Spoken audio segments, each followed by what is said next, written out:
Heyo, welcome back to the Undrafted and Unqualified Fantasy Football Podcast. I'm Anthony here with Vinny. We are back. Little break, right? We've been doing a lot of those this summer, but we're still getting out all the content we want to get out, same as last year, getting all that good stuff out to you guys. We just finished up the running back rankings, and at this point, we're gonna take a little break in the rankings. QBs, RBs are done, and we're gonna do some hot takes today, and then we'll come back with the wide receiver and the tight end rankings as well. I think it's also good too to push it just a little bit because rankings are changing already. Like for example, I mean Jeremiah Love. If you watched any of the preseason game, that dude looked like a top five running back in the NFL already. He So he he passed looked the like eye test, and you're yeah, like, all right, gotta bump him up. And then he has a high ankle sprain. It's like, all right, well, now we're bumping him back down. It's just that's one example of, the things that are happening with preseason, stuff like that, injuries too. There's just a lot changing. So, I think maybe if we get a chance, we'll talk about like risers and fallers if we can, maybe right before the season. But, we'll see if we can fit that in. Otherwise, maybe we'll come on and talk briefly any risers, fallers before the episode starts, and we can talk there. But yeah. No, it back to Jeremiah Love. I know people were saying it on Twitter, but he looked like an Adrian Peterson yep, clone. Like yep, he that's looked what people are so saying. explosive. And honestly, on the like you just kind of talking about some injuries and how it creates some values or some differences in ADP. It can also create, a value in Jeremiah Love's case where everyone's off the like, but he looks so good where it's like if you could get that for half a season at like a way lesser draft price, then go for it. But yeah, no, it's fun to see preseason. I saw the Pats preseason game last week, and it's good to have football back. It really is. Just a quick, like for example, riser and faller for me. Like I got Dart falling a little bit for me. I'm really worried about Nagy and the offense there. A lot of not great reports coming out. So I think I'm just getting a little more scared off of him. Looking at running backs, I don't think much has changed for me in with running backs since we did that episode. So yeah, there's not much to mention there, but the dart falling a little bit, like that's a perfect example of like that's going to happen for us as we do these rankings episodes. So when you might be hearing them, it might change since we do it. So I just wanted to point that out. Um, but let's unless you got any risers or fallers you want to mention quickly, let's get right into the hot takes otherwise. Yeah, no, one I'll quickly mention is one that we've kind of talked about a little bit in past episodes, but it's Josh Jacobs as a little bit of a faller for me. I'm getting a little nervous about, you know, the lingering stuff around his name of like injury, which is the current thing, but also a Mhm. potential legal situation halfway through the season. And just knowing how comfortable the Packers are of like fitting people into their scheme rather than like going out to get them, they just kind of fit them into their style of play. We saw with Emmanuel Wilson, who like had some games where he looked really good. We see it with Malik Willis that like they just kind of make players look good. I just wonder if they start trusting guys that are more reliable. There's really nothing to base it off of, but just a little worried about the Jacob situation. Yeah, it's fair. The groin injury now was is it's a big thing. You know, I don't think there's too much news. Keenan Allen signed with the Colts. Maybe Yep. maybe that's bad for Alec Pierce. So I dropped him down my rankings a little bit. I think Diggs. I don't know if we even mentioned Diggs in the last episode. Diggs is in No. Washington now, so that's big for the offense as a whole. Good landing spot for Diggs, but um, yeah, I don't know what other news needs to be talked of Not right now. you So. forgot the breaking news of Najee Harris signed with the New York Giants. Najee Harris, yeah. That could be a little concerning for Scadaboo though. Then maybe he's not where they want him to be health wise yet. So Yeah, I so think it could also consideration. say more about Tracy. I don't Mhm. know. Like maybe they just wanted a more consistent change of pace guy because I feel like it's Scat's job to lose, but I it think does so it's too. something to monitor. For sure. So all right, yeah, let's hop into these hot takes here. We each got three, same as last year. Let's just go over last year's real quick. I think I was very close to being 1 for 3. My first one being Devon Achane finishes RB1 overall with 90 plus receptions. Just did not happen, although it was a great year. I had Jordan Mason finishing as a top 15 running back. That didn't happen. He didn't take over that backfield as I had thought. And then my third one was Ibuka as the best Bucks wide receiver in fantasy, which he was. And I had him finishing top 20 at the position. He finished just outside there, so I was pretty close to getting that one. Vinny had Chase Brown finishing top 3 at the position, and if that late season surge stuck for the first half, like he probably would have. Joe Burrow injury kind of killed this one, but Joe Burrow finished at QB1, and then Malik Neighbors finishing as wide receiver 1. So injuries kind of killed a couple of those takes, Yeah. unfortunately. But they're fun to do regardless. So maybe we get a 1 out of 3 each almost for the Chase Brown and Ibuka takes. Like they were close enough where they were good hot takes to have for sure. Yeah, and also just to be clear for everyone listening, like a hot take, it means hot take for a reason. And this Mhm. is something that probably won't happen. It's something that you could have all the numbers in the world and it just doesn't equate to this outcome always. So these are more of like going out before the rest of be trying to call our shot on some guys and not so much that we like know we believe this is going to happen fully. It might not happen, but it's more so just taking a shot on a guy. For sure. All right, let's get going. I'll come in with my first. We'll just bounce back and forth as we go through these takes. So my first hot take of this season is that Brock Bowers joins elite company and tops 300 points as a tight end. And it's like, oh, well, 300 points doesn't sound too much. Well, no, for some other positions, it's really not. But there's only 6 tight ends who have ever topped 300. And that includes McBride last year, who had an incredible, incredible season. Um, and the recipe for success seems to be double digit touchdowns, about 100 receptions, and 1,300 yards. So, those numbers have to be really, really good. Rookie year Bowers had 112 receptions, which would be the second most on this list of, we'll include him in like the list of 6 here, right? Just for this. So Bowers had 112, which would be the second most on this list of tight ends, only behind McBride last year.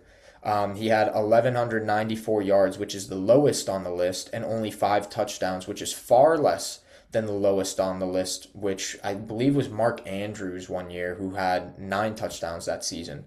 So Bowers, I think he absolutely has the ability to just rack up receptions, especially in this offense. There's no wide receivers there to really challenge target competition. So I very much see the reception numbers maybe even going up from 112. I really think he's going to have an incredible year.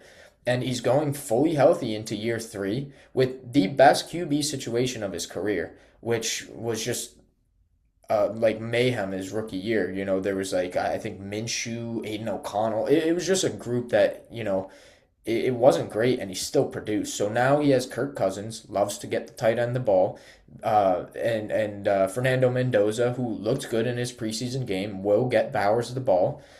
So I think it's a great situation. You have Clint Kubiak now as the head coach. He's going to be a fantastic coach for the offense, and he'll be the Bowers will be the focal point of the offense.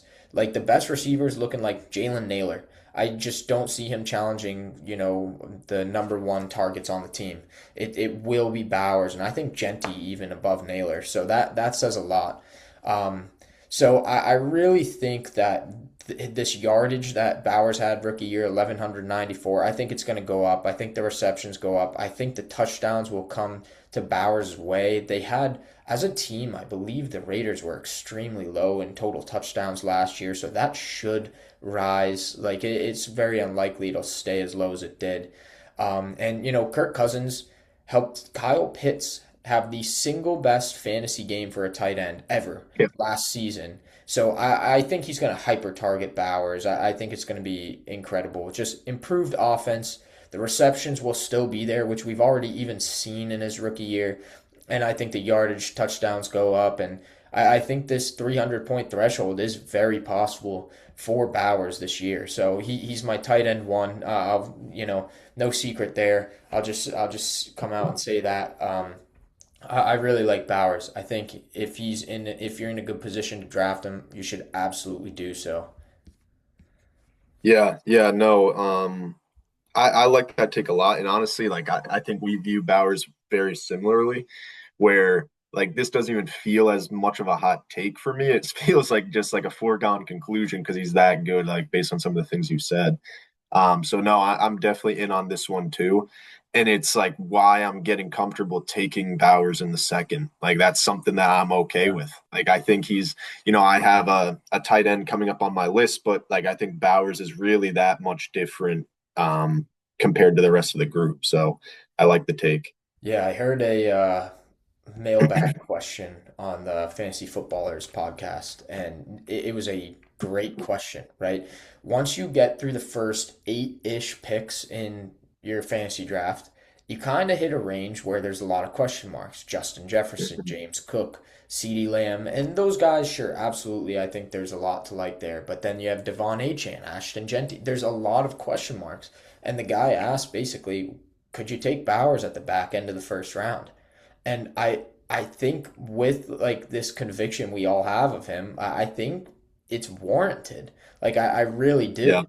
And I think the second round, like he's going, I want to say back end of the second round, at least on ESPN from what I've been seeing, along with McBride. Like I think that's a fantastic spot if you can get him there. Mid it is. second, great spot. I think early second, I'd probably still consider other positions simply because you can also get some other tight ends a couple rounds later who could make a difference as you'll go into at some point. But yeah, I think it's a great question because I wouldn't hate if somebody said, "Hey, I got the 111 and I'm taking Bowers here." I really believe that's a good pick.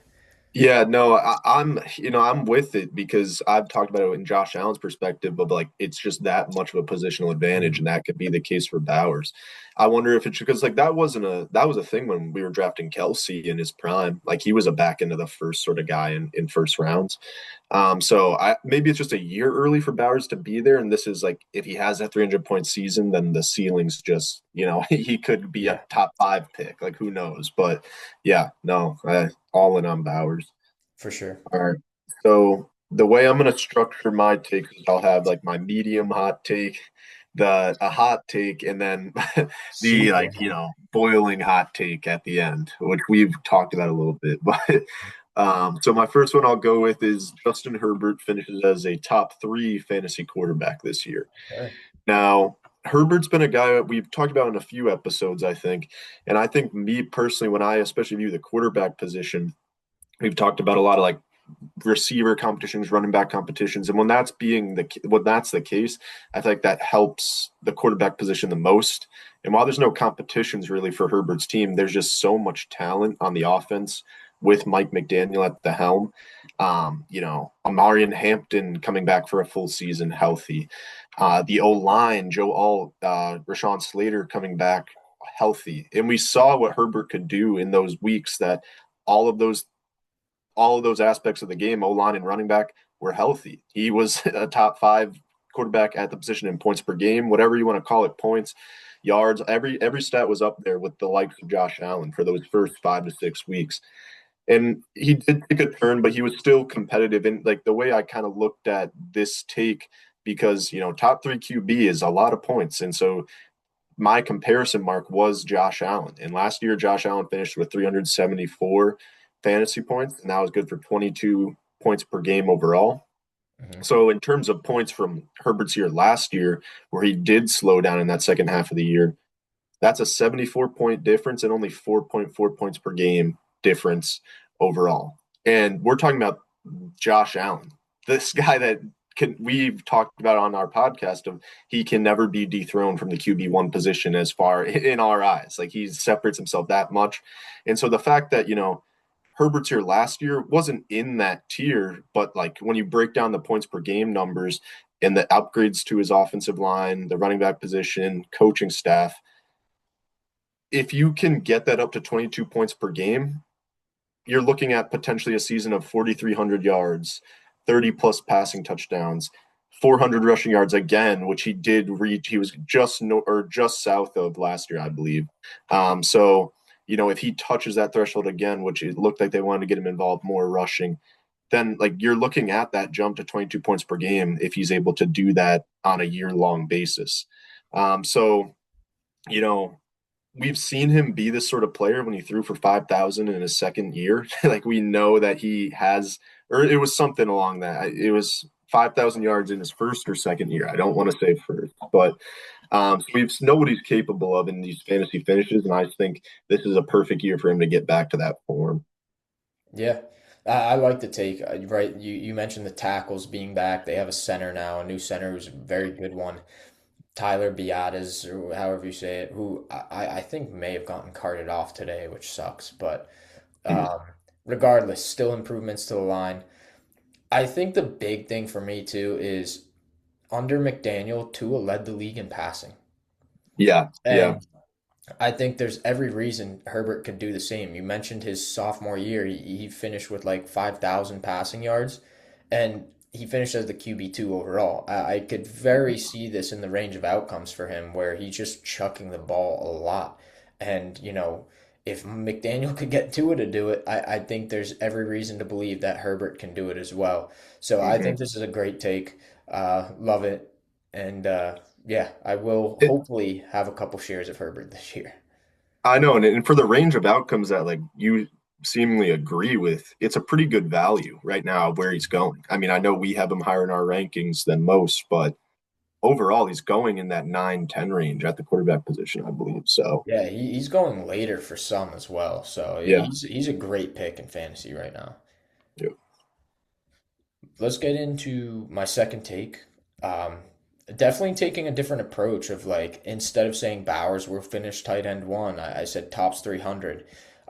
This approach here, instead of saying a guy's going to finish in this range of outcomes, I'm going to say both Kyron Williams and Blake Corum will both finish as top 20 running backs. So I went into this a little bit because I really think this offense is going to be elite as you can get, like probably top three. They're kind of projected that way right now. So I went into it and I'm like, these guys are both very good running backs, and I'll get into that in a little bit. But to start off, like these two would join a small, very small group of running back duos. Ingram and Kamara both finished top 20. Well, I think they both finished like top six in 2017. Nick Chubb and Kareem Hunt in 2020 did it on the Browns, and David Montgomery and Jahmyr Gibbs did it in 2024. And I think Monty like just squeaked into it. But so it's hard to do. It's hard to do. You have to have an elite offense. You have to score a ton of points, have a lot of opportunity for both to go around. So it's hard to do. And some others were very close, but didn't quite get there. I think there was a year with Zeke and Pollard where one of them finished just outside. I think there was another year with another duo. I was like, oh, well, this one finished just outside. So I was kind of doing some checks back and forth, like looking on, like, I was Googling stuff up and then also checking on Sleeper to see the year that it was saying what they actually finished at. So there was a few there like just missed out. Um, but the Rams are currently heavy favorites to win the Super Bowl and are widely considered one of, if not the best offenses in the league, which that bodes well for opportunity and points. Over the last 6 games of last season, all right, so we'll do weeks 13 to 18, when Corum started to get the work, which is why people are worried about it being more of a 50-50 split. During that time, Corum was on pace for over 1,100 yards and 14 touchdowns, while Kyron was also on pace for almost 1,300 yards and 11 touchdowns, which would put both around the RB22 spot, like the finish from last year, without accounting for receiving totals that they could get. Corum pretty much didn't do anything receiving wise last year, but Kyron had 36 receptions and 3 touchdowns. So it's very possible, like with those numbers alone, Corum would be right there. Kyron with the receptions would be well into the that spot, and that's going off of last season's like last 6 games. So, we'll see. Maybe this year they both run the ball a lot more because Matthew Stafford threw a lot and got MVP. So we'll see what they do in this offense. But the split really doesn't scare me off. I think of Kyron at least. I think an elite offense. So, it's great. But I think it's also worth noting that these two guys, like statistically, I mean, these were the top two highest rushing success rate of any running back last year. Both of them, one and two. I don't remember which one was on top, but they were the top two. In EPA per rush, Corum was number one and Kyron was number 12. In total EPA, Corum was number two and Kyron was number 12. In yards per carry, Corum was number five, Kyron was number 11. In explosive run rate, Corum was number two, and first down run rate. He was number two in both. Kyron was at 23 for explosive run rate, but four for first down rate. So like you get the point. These guys are studs. Outside of that number 23 explosive run rate for Kyron, they're top 12 in every metric, and Corum is basically top five in every rushing metric there is. So these guys are both studs, essentially, is what I'm saying, on an elite offense. And I think there's going to be plenty of opportunity for a lot of touchdowns and, maybe more yardage, hopefully more receptions for Corum just to give him that little extra boost. But I think both of these guys are going to be fantastic picks. They're great players in a great offense. So you got to love those picks.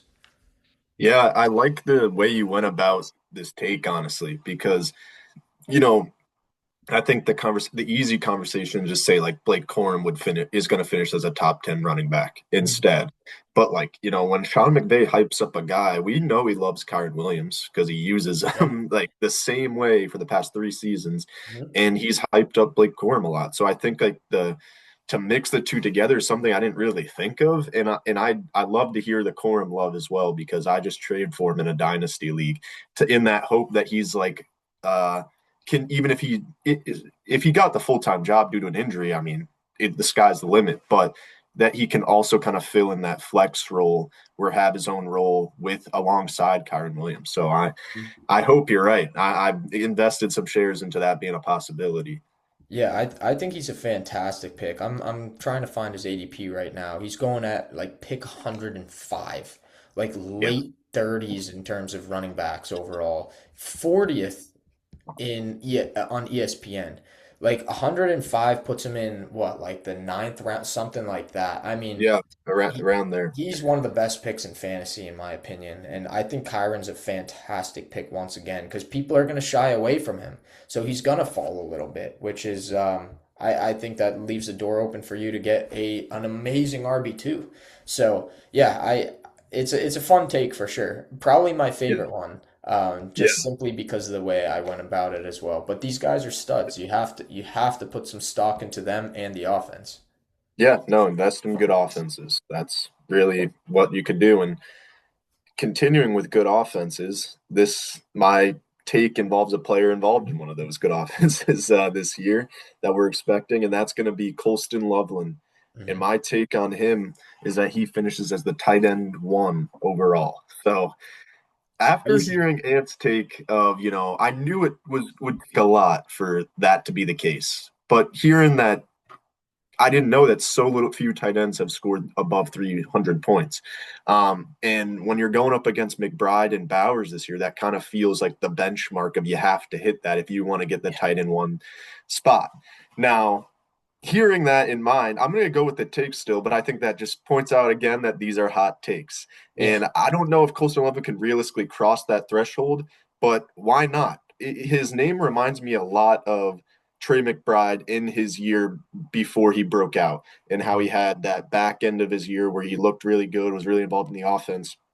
And then it was just sort of a foregone conclusion that he was going to be a fourth round pick and he was going to be a really good tight end. And the whole community agreed on it. And that was just kind of his ADP. And then he went out and did that. And it reminds me a lot of Loveland's situation where he really kicked things into gear in weeks 9 through 18, where he finally got very involved in the offense. And he did a lot. Like most of his stats, where he went for over 700 yards and he had 6 touchdowns as well, most of that came in those last 9 weeks of the season, and all of the touchdowns came in the last 9 weeks of the season. So the big piece for him of why I really think he could take this step into like elite sort of legendary type fantasy tight end sort of stature is because of his ability to score touchdowns that we've seen early on. I think we saw with McBride in his full breakout year 2 years ago that he had the yards, he had the receptions, but he just didn't get in the end zone. And that hurt his ability, his ceiling to be that tight end one.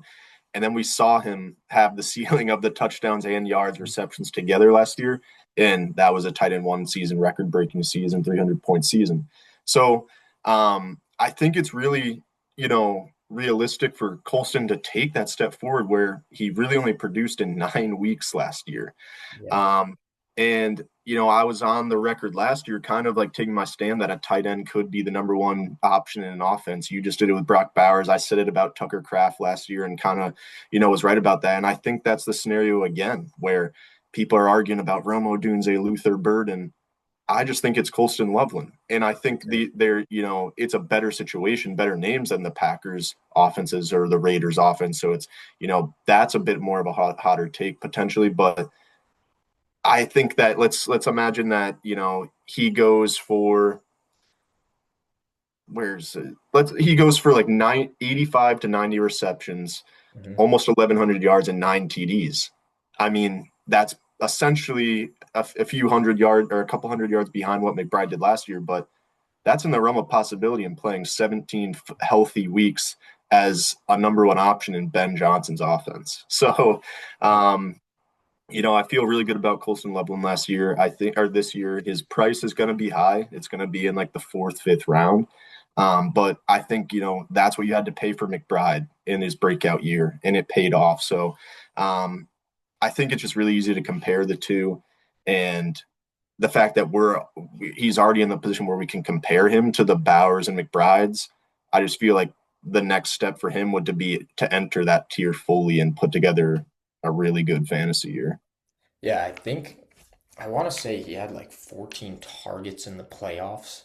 Yeah, So that's like, and I had to watch that game, sit through him just getting peppered with targets as a Packers fan. yeah. So, that was another way that I was like, wow, this guy's just going to be the number one target. Yeah, so against Green Bay, he had 15 targets, 8 for Yep. 137, right? That's insane. Against the Rams, he had 10 targets, only went 4 for 56, but again, double digits. Week 17 and 18, he had 10 and 13 targets. Like, we Yeah. started seeing what this dude can do. DJ Moore's gone. And honestly, like, I've always been Loveland's going to be the leader. I think we've both been on that page for a while. But Burden is now hurt too. Yep. Like, Yep. that's just even more so. Like, Loveland, I think you could consider Loveland in the third if you really wanted to. I won't be taking him there. It's But getting to that point for I sure. think it's a, fourth round. If you want to take him there, I think it's a good pick. I really do. I think him and Warren are both good picks this year.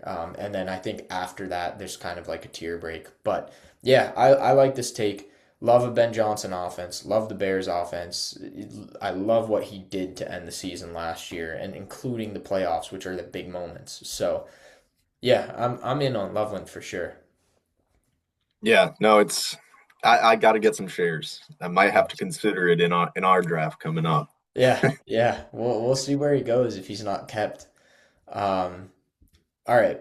Final take for each of us. So my third and final take is this is simply I think the Lions are going to dominate.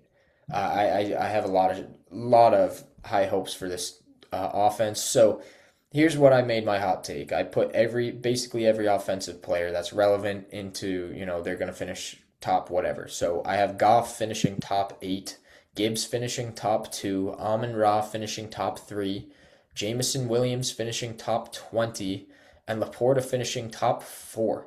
And I get it. Some of these numbers aren't that crazy. I mean, Gibbs is being drafted as the 101, so it's not crazy for him to finish top 2 at the position. Amon-Ra's finished number 3 the last 3 straight years, so it's not crazy for him to finish there. Goff's been pretty good, so it's not crazy for him to finish top 8. But for this take to hit, all of them have to do it. So, like if Jameson Williams finishes at 21 and the rest all do it well, this take technically was not a hit because he messed it up. But yeah, I think it's just crazy for like every single one of these to hit at the same time, right? Because that means there's a lot to go around. So I think a lot of these players, all of these players actually have achieved these numbers before, right? JMO finished like number 12 last year. Laporta was number one his rookie year. Goff has finished like top six. So, they've all done it, but to do them together is a different thing. And some of them this year specifically are a lot tougher. But the Lions this year, like I'm all in. They have, I think, the easiest strength of schedule according to Warren Sharp. They get a new play caller in Drew Petzing, who he may be underrated. Like people are from professionals and stuff are buying stock into Drew Petzing being a lot better than how the Cardinals were last year. So I like that as well. And I think it was a coordinator issue last year because the OC like lost his play calling abilities to Dan Campbell, who's not an offensive play caller, and they started looking good. So I think this is a huge upgrade for them. Yeah, easy strength of schedule. As I said, they're favored in 14 of their first 15 games. And we've seen this offense dominate before. So I'm really just buying back into the Lions. I think they're gonna crush it. The Drew Petzing helps a lot. They have an easy strength of schedule, and I just want to get that out because I am buying stock in the Lions offense for sure. Are we predicting like a Miami Dolphins 2023 kind of That offense or that'd be crazy. I think that it's very very possible. I mean, wasn't it the Lions in 23 who were insane? I think it was that yeah, one they were year where very they good they were too. like number one in the league, and I think we could get right back to that. I think last year was a little bit of a down year, and they finished last in the division. This year, they should be right back. I have them finishing atop the division. It's a good defense. Aiden Hutchinson is back. I think they're going to go right back to the Dan Campbell let's blow teams out style of play. So, yeah, I'm all in. I love this team this year, and yeah, I'm buying stock as I said. Yeah, no, and it's like it's a hot take in it, but it's also I just like to hear the Jared Goff kind of a Mon Ra stack kind of get some love because especially Jared Goff, I feel like he just goes under the radar every year, and you just know what you're going to get with him, and you're taking a step further where everyone's supported this year, which he's shown he could do. So I like it as well. Yeah. All right, so this is going to be what I'm calling my like boiling hot take here. Yeah. And couldn't really believe it before we started as I was breaking Crazy down my take. takes, but I'm gonna rip it because I feel like that's something I didn't do last year was kind of take a shot in the dark on a guy that not many people are talking about. So this take is gonna be that Teteroya McMillan finishes as a top five fantasy wide receiver. Yeah, even just hearing it again. Yeah, so obviously a very hot take here, but I'm going to talk about some reasons why it's like maybe it's going to catch some people by surprise of how good he could be again this year. So just talking about his year last year, he led all rookies and wide receiver. They're all rookie wide receivers in PPR points with 211. That was on 70 catches, a thousand, just over 1,000 yards, and 7 touchdowns. And that was on a Panthers playoff team, by the way. I feel like we all that was kind of a reminder to myself of like the Panthers suck, right? No, they won this NFC South at 8-9 last year. So that was on a competitive Panthers team where like they did rely on him to show up to win some games. And I think that's an important sign, especially as a rookie wide receiver, that he came through on that end of things and put together a good rookie year, which was good for the wide receiver 16 overall last year. So high end wide receiver two, borderline on that edge of like wide receiver one area. So top five's a jump, but he was already kind of in this situation of like wide receiver one, and I feel like people aren't talking about that jump as not giving that jump enough credit as big as to it can be potentially next year. Now let's talk about, I think I like comparisons for this kind of take, and it's gonna be a one that just like it doesn't sound right again, but this take overall is out there already. So if we look at JSN, his year last year, he had about 1,200 yards or 2 years ago, and that was considered his breakout year. People didn't really talk like people were like, "Oh, that was a great year," but we don't know how much higher he could go. And we all saw what he did last year. 1,700 yards, 10 plus scores, just 100 plus receptions, just a monster year from him. And again, this was now we know them as the Super Bowl champion Seahawks. But before the year started, I don't think many people were penciling in the Seahawks as your Super Bowl champion, with Sam Darnold as the quarterback. And so a lot of their situations aren't perfect, but to compare it to Ted's situation of Bryce Young gets a lot of crap for can he support a good wide receiver? Well, he only needs to support one, and Ted in his rookie year put up 1,000 plus, where this is now year two for the combination, and they could take that step forward. They didn't really add to the receiver room, and they invested in the team overall, which I think the Panthers will continue to be competitive in the NFC South by adding Devin Lloyd and one other person they picked up. I forget who, but another linebacker on the defensive end who they paid a lot of money. So they're investing in this team to continue to be good. And so some of the other players that Tet gets on the back end of like the downsides of his sort of build and situation is like a Garrett Wilson. I think that's an easy comp. But in Garrett Wilson's case, they have never been relevant. The Jets have never been good.